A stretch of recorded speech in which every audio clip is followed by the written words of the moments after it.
Hi friends, welcome back to our channel. Friends, మన channel cricket సంబంధించిన ప్రతి చిన్న అప్డేట్ మన ఛానల్లో రెగ్యులర్ వస్తుంటాయి. ఇంకా మన ఛానల్ని సబ్స్క్రైబ్ చేసుకోకపోతే ఫ్రెండ్స్ వెంటనే సబ్స్క్రైబ్ చేసుకోండి అండ్ పక్కన ఉన్న బెల్ని యాక్టివేట్ చేసుకోండి. అండ్ అదే ఇంకా మన వీడియోని లైక్ చెప్తే ఫ్రెండ్స్ వెంటనే లైక్ చేసి మన వీడియోకి అయితే ఎంటర్ ఇద్దాం. ఫ్రెండ్స్ తప్పకుండా లైక్ చేయండి. లైక్ చేస్తే మన వీడియో మార్కెట్కి ఫాస్ట్ రీచ్ అవుతుంది. ఇక ఐపీఎల్ 2025లో మ్యాచ్ నెంబర్ 54 వచ్చేసి Punjab Kings versus Lucknow super giants. ఈ మ్యాచ్ మాత్రం రెండు టీంలో కూడా చాలా ఇంపార్టెంట్ మ్యాచ్ అని చెప్పుకోవచ్చు. పంజాబ్ కింగ్స్ టేబుల్లో 4th ప్లేస్లో అవుతుంది. 10 మ్యాచ్లో 6 గెలుచులు, 3 తోటిపల్లి, 1 మ్యాచ్ నో రిజల్ట్గా ముగిసింది. వీళ్ళ దగ్గర ప్రస్తుతానికి 13 పాయింట్లు అయితే ఉన్నాయి. ఈ మ్యాచ్ గెలితే టాప్ 2కి వెళ్ళే ఛాన్స్ అయితే ఎక్కువగా ఉంటుంది. ఇక మరైపు లక్నో సూపర్ జెయింట్స్కి మాత్రం చాలా ఇంపార్టెంట్ అని చెప్పుకోవచ్చు. 10 మ్యాచ్లో 5 గెలుచులు, 5 తోటిపల్లి. సో ఇక్కడ నుంచి కనీసం వీళ్ళైతే 3 మ్యాచ్ అయితే గెలవాలి ఇంకా 4 మ్యాచెస్లో. సో మరి ఏ విధంగా వీళ్ళు రాణిస్తారని ఇంట్రెస్టింగ్ ఉంటుంది. ఇక ఈ మ్యాచ్ వచ్చేసి అక్కడ ధర్మశాలలో జరగబోతుంది. మరి పంజాబ్ కింగ్స్ యొక్క హోమ్ గ్రౌండ్ అని చెప్పుకోవచ్చు. మరి ఇక్కడ యూజువల్గా చూసుకుంటే ఇన్సైడ్లో చూసుకుంటే పేసర్లకు వెళ్ళిపోతుంది. పోను స్పిన్నర్లు కూడా క్రూషల్ రోల్ అయితే ప్లే చేసే అవకాశం అయితే మనకు కనబడుతుంది.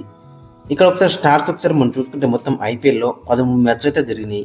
దాంట్లో ఫస్ట్ బ్యాటింగ్ వేసి 8 సార్లు గెలిచిలు, సెకండ్ బ్యాటింగ్ వేసి 5 సార్లు అయితే గెలిచిలు. యావరేజ్ ఫస్ట్ ఇన్నింగ్స్ కూడా చూసుకుంటే ఇక్కడ 184, యావరేజ్ సెకండ్ ఇన్నింగ్స్ కూడా చూసుకుంటే 156. సో ఓవర్లో చూసుకుంటే ఫస్ట్ బ్యాటింగ్ వేసిన టీంకే ఎక్కువ అడ్వాంటేజ్ అయితే కనబడుతుంది. ఇక వీరి మధ్య హెడ్ ఇక్కడ చూసుకుంటే మొత్తం 5 మ్యాచ్లో 2 మ్యాచ్లు పంజాబ్ కింగ్స్ గెలిచింది, 3 మ్యాచ్లు లక్నో సూపర్ జెయింట్స్ అయితే గెలిచింది.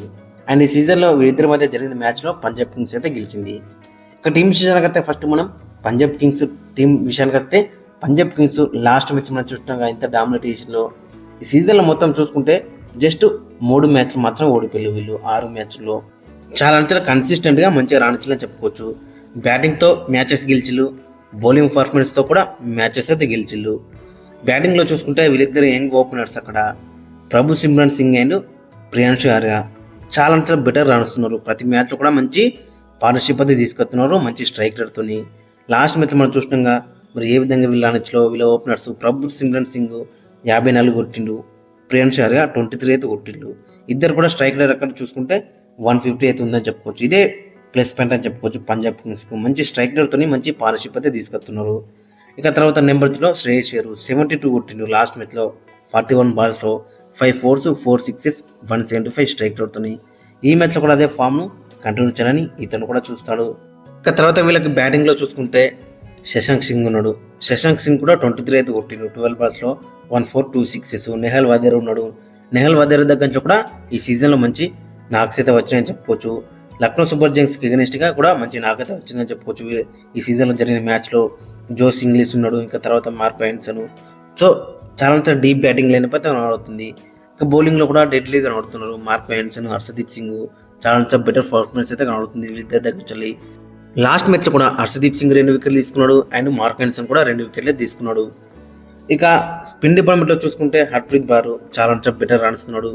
ఇక చాహల్ లాస్ట్ మ్యాచ్ మనం చూసినాక హ్యాట్రిక్ తీసుకున్నాడు, 4 వికెట్లే తీసుకున్నాడు. సో ఓవరాల్గా చూసుకుంటే స్పిన్ బౌలింగ్లో కూడా చాలా బెటర్ కనబడుతున్నారు అండ్ ఫాస్ట్ బౌలింగ్లో కూడా చాలా బెటర్ ఆప్షన్స్ అయితే వీళ్ళకైతే కనబడుతున్నాయి. ఇక తర్వాత చూసుకుంటే వీళ్ళకి హజ్మతుల్ ఉమర్ ఉన్నాడు, జావేర్ బార్లెట్ ఉన్నాడు, విజయ్ కుమార్ వైశాఖ్ ఉన్నాడు, ఎస్ తాక్ ఉన్నాడు, మార్కో స్టోయినిస్ కూడా బౌలింగ్ అయితే ఇస్తాడు. సో ఓవరాల్గా చూసుకుంటే బౌలింగ్లో కూడా వీళ్ళకి టూ మనీ ఆప్షన్స్ అయితే కనబడుతున్నాయి. ఇక ఫైనల్ వీళ్ళకి ప్లేయింగ్ మనం చూసుకుంటే ప్రభు సిమ్రన్ సింగ్ అని ప్రియాంశు ఆర్య ఓపెనింగ్లో బార్లోకి దిగుతారు.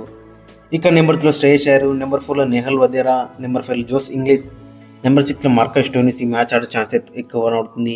7లో శశాంక్ సింగ్, 8లో అజ్మతుల్ ఉమర్, 9లో మార్కో హ్యాండ్సన్, 10లో హర్షదీప్ సింగ్, 11లో యుజిత్ చాహల్, ఇంపాక్ట్ పేరు హర్ప్రీత్ బ్రార్. సో ఓవరాల్గా చూసుకుంటే బ్యాటింగ్లో చాలా డీప్ బ్యాటింగ్ లైనప్ అయితే కనబడుతుంది. నెంబర్ 9 రక వీళ్ళకి చాలా సాలిడ్ బ్యాటింగ్ అవుతుంది. ఇన్ఫాక్ట్ చెప్పాలంటే హర్ప్రీత్ బార్ కూడా బ్యాటింగ్ అయితే వేస్తాడు కాబట్టి నెంబర్ 10 రక వీళ్ళకైతే బ్యాటింగ్ ఉంది. ఇక బౌలింగ్లో కూడా టూ మనీ ఆప్షన్స్ అయితే కనబడుతున్నాయి. ఇక మరోవైపు లక్నో సూపర్ జెయింట్స్ 10 మ్యాచ్లో 5 గెలిచింది, 5 అయితే ఓడిపోయింది. సో చాలా డిసప్పాయింట్ తీసిళ్ళు. లాస్ట్ 2 మ్యాచ్లు కూడా ఓడిపోయి వస్తున్నారు. మరి ఈ మ్యాచ్లో ఏ విధంగా కంబ్యాక్ చేస్తారని ఇంట్రెస్ట్ కనబడుతుంది. That important match. ప్లేయర్స్ వెళ్ళాలంటే ఖచ్చితంగా ఇంకా 4 మ్యాచ్లో 3 మ్యాచ్లు అయితే గెలవాలి. మరి ఏ విధంగా రాస్తున్నారో ఇంట్రెస్టింగ్ కనబడుతుంది. బ్యాటింగ్లో చూసుకుంటే మిచెల్ మార్ష్ దగ్గర మంచి కన్సిస్టెంట్గా రన్స్ అయితే వస్తున్నాయి అండ్ మార్క్రమ్ దగ్గర నుంచి కూడా కన్సిస్టెంట్గా రన్స్ అయితే వస్తున్నాయి. బట్ నికోలస్ పురాన్ దగ్గర నుంచి గత కొద్ది మ్యాచ్ నుంచి చూసుకుంటే రన్స్ అయితే ఆగిపోయినని చెప్పుకోవచ్చు. లాస్ట్ మ్యాచ్లో 27 కొట్టినప్పుడు కూడా దాని పెద్ద కింద అయితే కన్వర్ట్ చేయలేకపోయిండు. నికోలస్ పురాన్ దగ్గర నుంచి అయితే మరి 4-5 మ్యాచ్ల నుంచి చూస్తుంటే రన్స్ అయితే తగ్గినాయని చెప్పుకోవచ్చు. ఇక తర్వాత రిషబ్ పంత్ రెగ్యులర్గా డిసప్పాయింట్ చేస్తున్నాడు. ఓవరాల్గా చూసుకుంటే వీళ్ళిద్దరు చేయబట్టి లాస్ట్ కొన్ని మ్యాచెస్లో వీళ్ళకైతే ఎఫెక్ట్ అయితే అయిందని చెప్పుకోవచ్చు. బట్ మరోవైపు మిచెల్ మార్ష్ అండ్ మార్క్రమ్ ప్రతి మ్యాచ్లో కూడా చాలా కన్సిస్టెంట్గా రాణిస్తున్నారు. మార్క్రమ్ లాస్ట్ మ్యాచ్లో కొంచెం డిసప్పాయింట్ చేసినప్పుడు కూడా అంతకుముందు మ్యాచెస్లో మాత్రం చాలా బెటర్ రాణించిండు. ఇక తర్వాత మెయిన్గా చూసుకుంటే రిషబ్ పంత్ ఫామ్ అనేది వీళ్ళకి చాలా ప్రాబ్లంగా మనకైతే కనబడుతుంది. ఈ సీజన్లో ఒక్క మ్యాచ్లో కూడా మ్యాచ్ విన్నింగ్ మనకైతే కనబడలేదు. మరి ఆ మ్యాచ్ విన్నింగ్ నాకు ఈ మ్యాచ్లో వస్తే మాత్రం చాలా బెటర్ అయితే ఉంటుంది. తనదైన రోజున మరి 1 హ్యాండ్తో మ్యాచ్ అయితే గెలిపిస్తాడు. రిషబ్ పంత్ గురించి మనందరూ గెలిచింది. సో మరి ఈ మ్యాచ్లో అలాంటి నాకు వస్తే మాత్రం చాలా బెటర్ అయితే ఉంటుంది. తర్వాత వీళ్ళకి బ్యాటింగ్లో చూసుకుంటే ఆయుష్ బదూర్ ఉన్నాడు, అబ్దుల్ సమద్ ఉన్నాడు, డేవిడ్ మిల్లర్ కూడా ఉన్నాడు. ఆయుష్ బదూర్ని దగ్గర నుంచి అయితే మంచి నాక్స్ అయితే వస్తున్నాయి. అబ్దుల్ సమద్ దగ్గర నుంచి కూడా మంచి నాక్స్ అయితే వచ్చినాయి. బట్ డేవిడ్ మిల్లర్ దగ్గర నుంచి అయితే మంచి ఫినిషింగ్ టచ్ అయితే వీళ్ళకైతే దొరుకుతలేదు. మరి చూడాలి మరి డేవిడ్ మిల్లర్ ఏ విధంగా కంబ్యాక్ చేస్తారనేది ఇంట్రెస్టింగ్ కనబడుతుంది. ఇక బౌలింగ్లో చూసుకుంటే మరి బౌలింగ్లో కూడా కొన్ని మార్పులు చేసే అవకాశం అయితే మనకు కనబడుతుంది.